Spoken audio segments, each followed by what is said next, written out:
La entrevista del Telematutino 11, gente importante a tratar temas más importantes. ¿Y qué personalidad más importante que el general Soto Jiménez, José Miguel Soto Jiménez, ex secretario de las Fuerzas Armadas, diplomático, historiador con una pluma? Antes sea pluma, porque ahora es en una computadora. Fecunda, tiene siempre un libro en prensa y otro ya lo está preparando. Y además es político.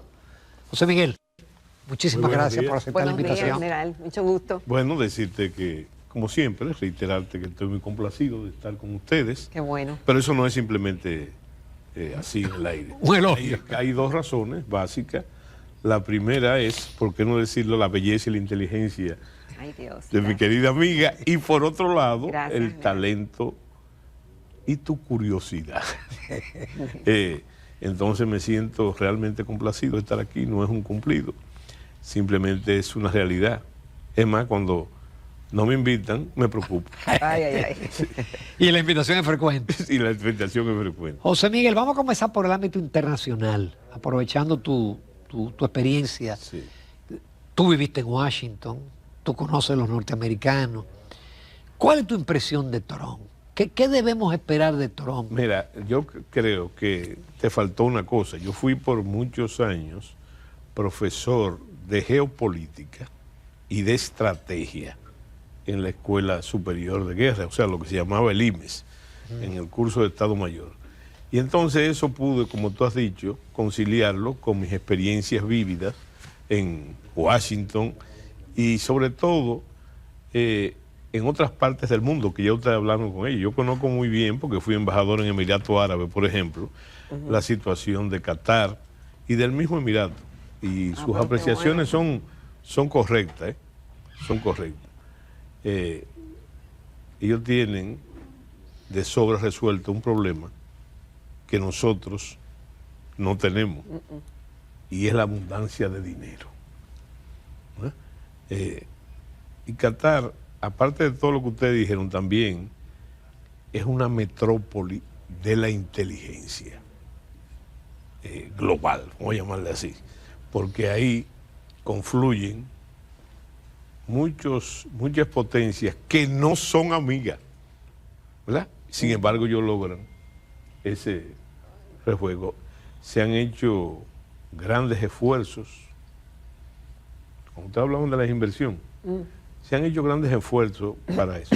Yo no le doy una gran importancia a la visita del presidente, porque hay que conocer lo que se baraja ahí, todo lo que se baraja ahí. Además, se han hecho grandes esfuerzos también, anteriores, en gobiernos anteriores. De incentivar una inversión. De incentivar inversión.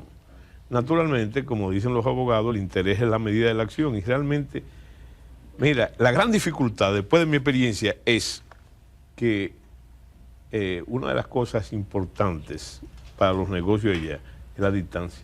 Aunque tú digas, bueno, pero con los medios es la distancia.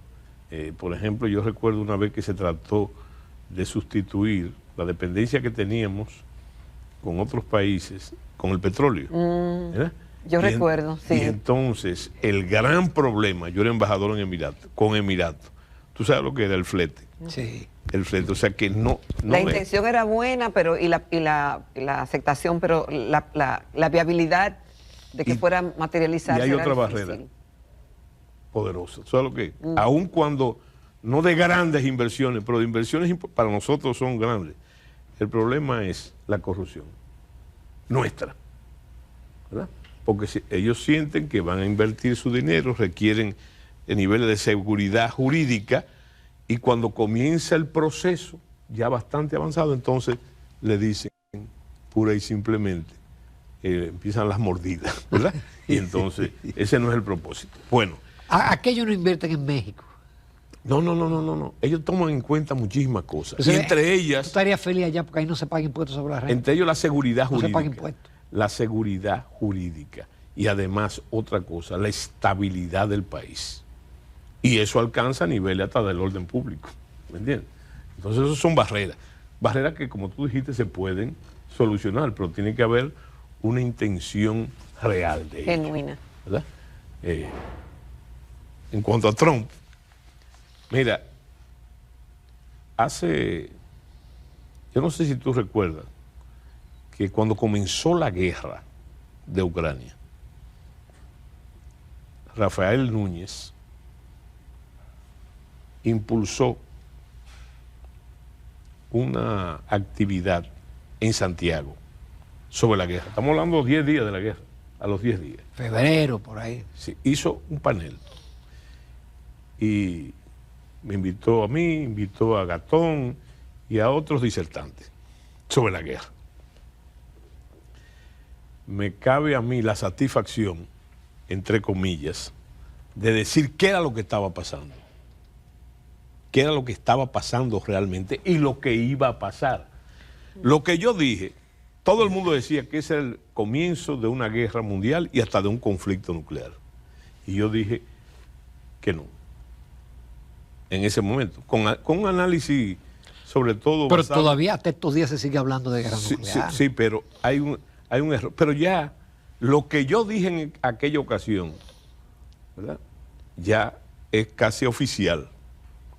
La guerra de Ucrania, y para comprenderla, y para comprender a Trump, también cosa difícil comprender a Trump, es el hecho de que eso no es más que la repetición, lo que está pasando en el mundo entero, no solamente es la repetición de la Guerra Fría, una nueva edición de la Guerra Fría. Y esos conflictos que están pasando, los de Siria, lo que pasó con los judíos y con los palestinos, no es más que los eventos, nosotros se nos olvidó, como es natural, los eventos que pasaban en la Guerra Fría, los eventos militares de la Guerra Fría, porque la Guerra Fría sencillamente, no hay Guerra Fría sin armas nucleares. Y lo que provocó la misma fue la expansión de los soviéticos en los países del este después de la Segunda Guerra Mundial. Pero resulta que hay otros elementos, la contención, la disuasión.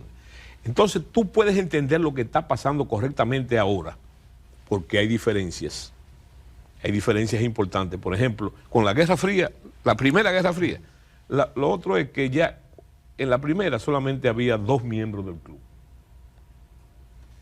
que llamaba la bipolaridad: los Estados Unidos Y Rusia. y la Unión Soviética. Soviética. Otro elemento diferente ahora, yo te digo que hay más socios en el club. Ahí está China, está Corea, está Irán, una serie que tienen armas nucleares, inclusive países subdesarrollados. Pakistán. Pakistán, por ejemplo, y la India. Y La India, que tienen armas nucleares. Y Corea del norte, ¿verdad? Entonces, en esa situación, yo te menciono todo eso, porque a pesar de que Trump sufre de incontinencia verbal y tremendismo, tú puedes seguir lo que va a pasar por lo que él representa, por la característica del triunfo de Trump en las elecciones norteamericanas, que yo digo que el Partido Demócrata tiene que revisarse profundamente, ¿verdad?, por lo que perdió. Porque no simplemente fue que ganó Trump, fue lo que perdió. Los sectores que perdió, que no votaron por ellos ahora y que eran fundamentalmente sectores demócratas. Sí. Entonces, el asunto es que ya te dije, es la repetición de la Guerra Fría. Esos eventos son lo que pasaban típicamente porque las potencias nunca se enfrentaron las dos. Pero yo digo, en un sentido general, que los Estados Unidos ganó la Guerra Fría, ¿verdad? Pero la que la libraron fuimos nosotros, por interpuesta persona en el Medio Oriente, en América Latina. América Latina fue víctima. Pero claro. Y entonces, y eso hay que verlo políticamente también, porque fíjate que los países donde militarmente se ganó la Guerra Fría, se ganó la Guerra Fría, a la vuelta la perdieron políticamente y vinieron en los casos de Argentina, en todas partes pasó eso. Hasta en Nicaragua, que era de la otra banda, ¿verdad?, en ese tiempo. Recuérdate que ganaron los sandinistas, pero después perdieron las elecciones, ¿verdad? Entonces, en ese sentido, hay que ver, para entender a Trump, lo que está diciendo Trump, lo que está haciendo Trump. Y el tema es lo que va a hacer. No, lo porque que va a hacer, dicen, pero bueno, no... una cosa es lo que él dice, pero una vez él lo está haciendo. llegue lo que va a hacer Sí, lo que está, y lo que le dejen hacer. no, y lo que está haciendo. Porque hay naturalmente una intención solapada con respecto a ciertos temas de los demócratas, o del presidente Biden, o de los que manillan el juego ahí, ¿verdad? De precipitar ese conflicto mundial. Para que tenga que seguir el apoyo de los Estados Unidos. Yo te digo eso porque el final de la otra Guerra Fría tuvo características muy importantes y no fueron militares, fueron económicas.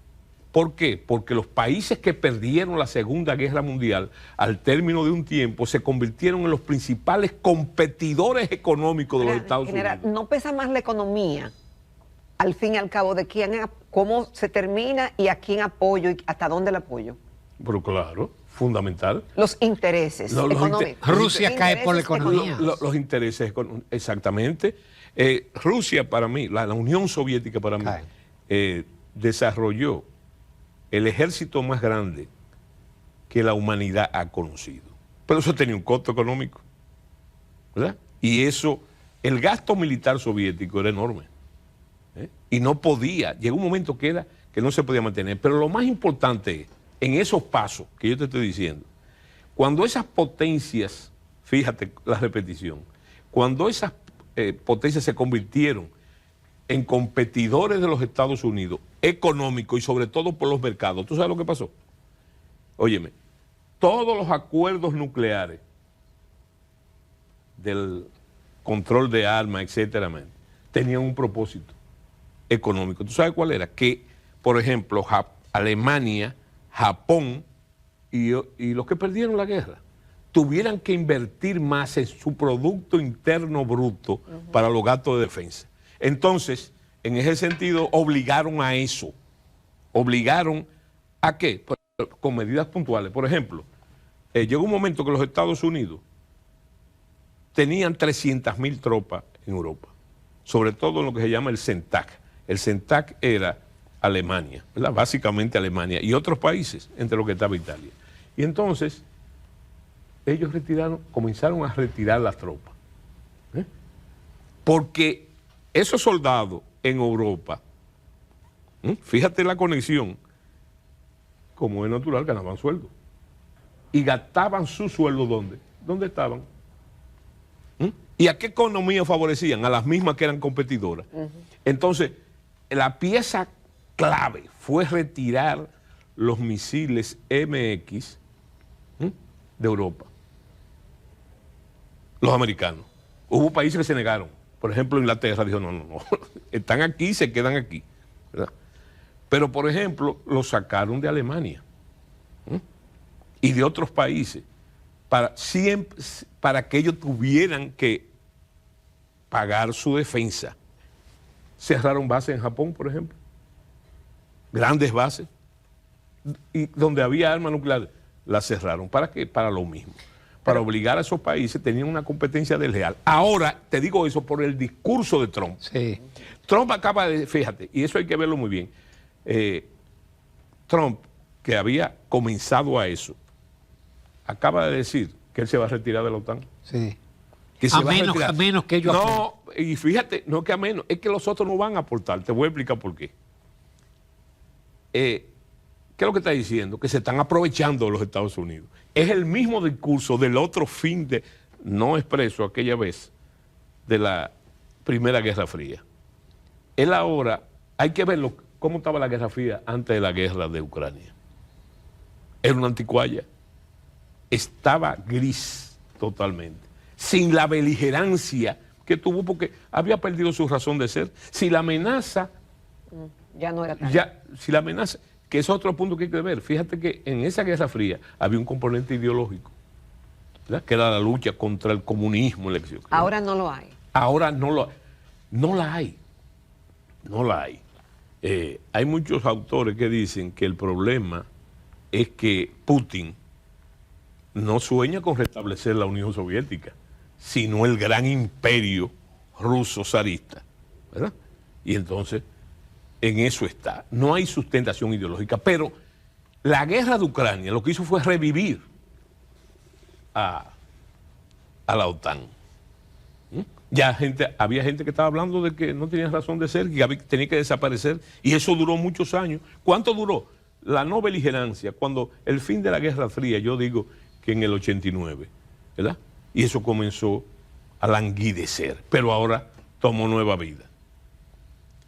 Lo que no tomó nueva vida fue la amenaza soviética, porque ya no existe la Unión Soviética, ¿verdad? Y se convirtió simplemente en lo que Putin llamaba que lo habían cercado, ¿verdad? La OTAN. Pero después de revivir, pero eso significa dinero, porque la OTAN, sin el apoyo económico de los Estados Unidos, no se explica, no es funcional, ¿entiendes? Pero los intereses han cambiado, porque lo que hay que preguntarse es, ¿cuál es el verdadero interés que ha sido permanente? ¿Verdad? Y en la Guerra Fría lo vimos, y en la Primera Guerra Mundial, en la Segunda Guerra Mundial. La mente de los Estados Unidos era influir en Europa. Y eso, ¿hasta qué punto? Y ya no es un interés. Ya no es un interés. ¿Dónde están los intereses de Estados Unidos en primera línea? Bueno, en primera línea, si tú te llevas, volvemos a los pasos de Trump, si tú te llevas con el nombramiento del secretario de Estado, entonces hay que especificar que puede ser, que es América Latina. Y otros, no, pero eso no se entendería. No tendría explicación. No, porque eso lógica, tiene una explicación académica. Hay una escuela que es la escuela de Spigman, la escuela de las dos Américas geopolítica, que dice, y yo tengo una experiencia interesante en la Universidad de Miami con eso, con lo que yo le llamo un americano feo, de que cuando los Estados Unidos ya no puedan influir militarmente, directamente en América Latina, por una serie de razones, en cuanto a los materiales estratégicos, ellos lo van a coger, por la mala. ¿Verdad? Entonces, el problema es aquello que se dice que nosotros somos el patio trasero de los Estados Unidos, ¿verdad? Y entonces ellos, por el problema interno que tienen, que muchos hablan de balcanización inclusive, están recluidos en sus trincheras. Y sus trincheras directas somos nosotros. O sea, es América Latina. Ese nombramiento del secretario de Estado podría parecer algo, ¿verdad? Pero indica algo. ¿Qué indica? La importancia que ellos han tomado ahora con respecto al sur, ¿verdad? De respaldar su trinchera, y en eso jugamos un papel importante nosotros también, porque nosotros somos el centro geográfico del Caribe insular. Para muchos autores, es una frontera imperial. Juan y es Bosch. donde sí. Juan Bosch. No, pero hay otros. Y entonces hay que debatir, y los hechos lo demuestran, siempre te ha sido un terreno. Y nosotros, el Caribe insular es una frontera estratégica, pero nosotros somos el centro de esa frontera. Si tú coges la historia desde el descubrimiento, te vas a dar cuenta que las potencias han librado tradicionalmente su lucha imperial en el Caribe. Y por desgracia, para nosotros, en la isla de Santo Domingo, el centro geográfico del Caribe insular. Bueno, pero el almirante Nelson, en un episodio de eso, de la lucha imperial, dijo que la corona inglesa podría ser generales de marina, pero que solo el Caribe podía lograr hacer almirante. Y entonces, gran parte de esa guerra se libró aquí. Y cuando yo hablo de aquí, no solamente en el Caribe insular, sino aquí. Recordemos las memorias de Napoleón. El del otro ángulo, el memorial de Santa Elena. ¿Tú sabes lo que dice él? Mis ejércitos solo fueron derrotados por las nieves de Rusia y el sol de Santo Domingo. Wow. ¿Verdad? Entonces, es un hecho eso. Y fíjate, y eso ha llegado a nosotros todavía. Eso ha llegado a nosotros. Entonces, con respecto a Trump, tiene una agenda clara. El que no se ha dado cuenta de la agenda de Trump, primero esa que te mencioné. La segunda, la paz con Ucrania. Que yo dije en este mismo programa y en la conferencia que di en Santiago, en la Alianza Cibaeña, de que a Rusia había que buscarle un embajadero. Porque por lo mismo que la gente intuye, pero ¿cuál es lo que la gente intuye? Que es una superpotencia nuclear, ¿verdad? Y tampoco es un secreto, porque él ha usado las armas nucleares, la está usando ahora mismo, como se usaba en la Guerra Fría, pero no para la contención, sino para integrarla a su plan estratégico, y a cada rato amenaza con que va a usar armas nucleares, ¿verdad? Y entonces, con un problema, que los únicos que han usado armas nucleares, ¿quiénes son? Los norteamericanos. Así como también, recuerden, es un principio militar, ninguna arma que se inventa se queda en el almacén, se usa, por terrible que sea. Y entonces, como en la otra Guerra Fría, las armas nucleares siguen siendo un instrumento para no solo la disuasión, sino para la distensión, para la contención, ¿verdad? Y entonces, ese es el programa. Primero, el final de la guerra. Pero acaba de pasar un hecho. Porque nosotros siempre nos perdemos en los detalles. Bueno, tenemos que perdernos en los detalles, ¿verdad? Porque no vemos más allá de alcanzar. Mira, lo que está pasando en Siria, lo que ha pasado en Siria, va a ser indudablemente un elemento de negociación para el día después. Por lo que fíjate lo que acaba de decir el nuevo presidente, el nuevo gobernante de Siria, acaba de decir que va a hacer relaciones con Israel. Y que le agradece a Israel, oye bien, le agradece a Israel su posición, el ataque al Líbano y su guerra con los palestinos. Porque ahí, ¿qué es lo que pasa ahí? Porque yo digo que una pieza de negociación que tiene que ver con Ucrania, la gente simplemente se pierde, no, que Assad recibió apoyo. Eso es parte también de la negociación. Porque es que ahí estaban involucrados. ISIS amenaza a Rusia. De hecho, amenaza a los Estados Unidos, amenaza a Israel, ¿verdad? Y todo eso se expresa militarmente, o se expresaba militarmente, ya no con tanta beligerancia, en Siria. Siria era un campo de batalla y donde se está jugando un ajedrez sumamente pesado. Vámonos a otro ajedrez, José Miguel, eso está interesantísimo, porque nos falta el ajedrez de la República Dominicana. Sí, pero vamos a una pausa. Continuamos en Telematutino 11. Esta mañana estamos conversando con el general retirado José Miguel Soto Jiménez, historiador, diplomático, presidente de Quinta República y miembro de la Dirección Central de Fuerza del Pueblo. General, la geopolítica es muy importante y si es acompañada del referente histórico, pues todavía mucho mejor para comprender lo que está sucediendo. Y en el caso de la República Dominicana pareciera que hay un consenso en que el principal problema que tenemos que afrontar es el tema de Haití, que es nuestro vecino, compartimos una isla y si lo que usted dice que con la instalación de Trump en la Casa Blanca a partir del 20 de enero, muchas cosas van a cambiar. Sí. Pareciera que el tema de Haití pudiera cambiar con respecto a la perspectiva de la República Dominicana. Entonces, en medio de ese panorama, ¿qué podemos esperar? ¿Y qué nosotros debiéramos hacer, teniendo en referencia la historia nuestra? Pero qué interesante, porque tú dijiste una cosa, que sí la pasaste a vuelo de pájaro, pero que es muy importante. Y me recordó a uno de los fundadores de la geopolítica, Ratzel, que él decía, eso es lo que decía él, que la historia no es más que la geografía en movimiento. ¿No? Fíjate el alcance de esa frase.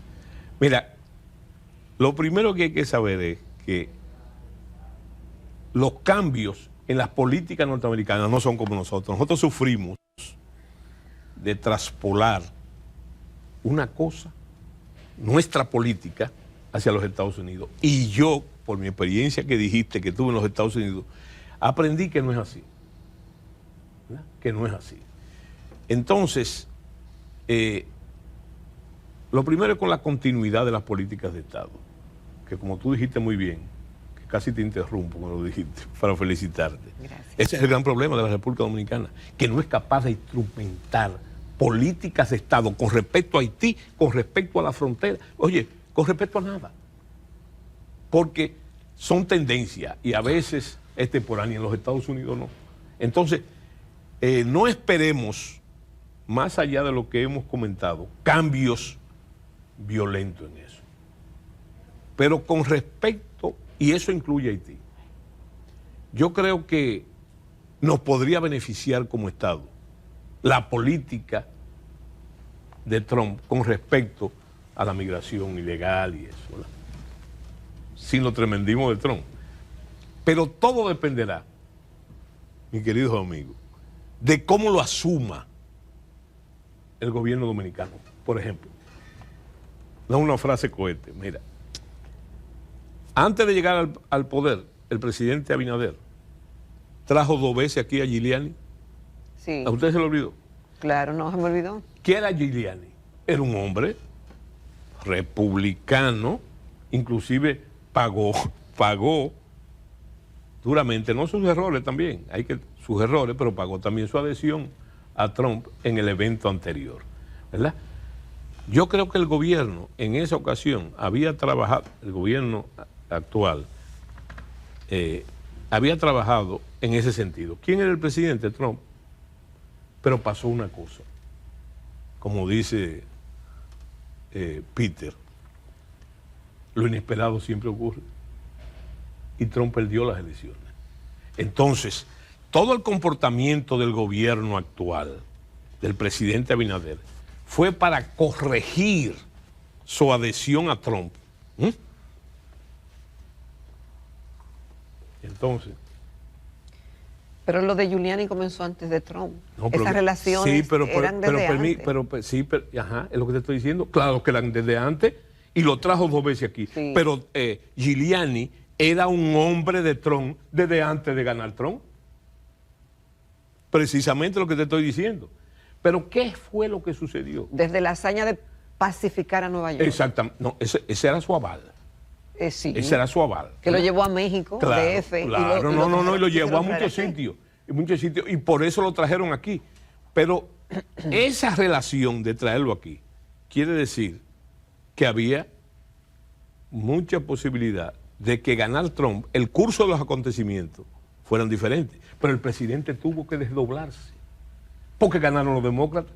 Y los demócratas sí tenían una política abierta y declarada a favor de ti en ese momento. Entonces hubo que reacomodar el juego. Todo dependerá ahora. Y fue correcto. Fue correcto. La reacomodación y de sacarle los pies a... Mira, ¿tú quieres que te diga una cosa? ¿O quién le sacó los pies a quién? No me lo pregunte a mí porque tú sabes la respuesta. Tú sabes la respuesta. Yo creo que tú no puedes acondicionar bajo ningún aspecto con nadie la soberanía nacional. Porque ese desdoblamiento que yo te estoy haciendo es básicamente a lo que tú has señalado como el problema fundamental de nosotros, ¿verdad? Y eso tiene muchas cosas. Ya entendí. Yo porque lo decía desde el lado de continuar. Claro, fíjate. Fíjate, hay una serie de eventos que están concatenados, como natural. Por ejemplo, el Tribunal Constitucional ahora acaba de desautorizar o hacer lo que el procedimiento, anular la ley del DNI. Y tú quieres que te diga una cosa, la ley esa del DNI, era de factura norteamericana, sí, ¿verdad? Era de factura norteamericana, pero liberal.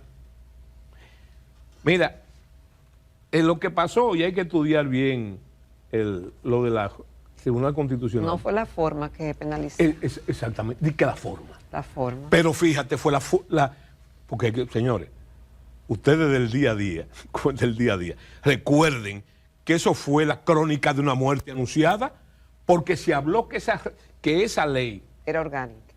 Precisamente, ¿qué puede? Fíjate qué interesante, es como un mea culpa eso, Porque al decir que el problema tuvo de forma en el Congreso, ¿tú sabes dónde estuvo entonces? En la celeridad de tratar de meter eso a paso doble, ¿verdad? Pero también hay una observación importante. ¿Tú sabes lo que es la reforma constitucional? Que el Tribunal Constitucional dice que fue temporánea, que yo, o sea, fíjate, el Tribunal Constitucional. ¿Ves? Entonces, tú tienes que tomar en cuenta que hay una serie de eventos conexos. ¿Cuál será nos convendrá a nosotros, cuando está hablando de nosotros es al país? Claro. Lo de Trump nos convendrá en la medida, porque tú lo dijiste también hace un momento, que el gobierno sepa montarse en la intención, ¿me entiendes? ¿Cómo vaya a dar para poder desarrollar su política, una política fronteriza y con Haití que no existe? Que no existe. Pero en eso yo no quería desaprovechar esta oportunidad para analizar una cosa que ustedes analizaron ya, que es el caso de la masacre en Haití, de la llamada masacre.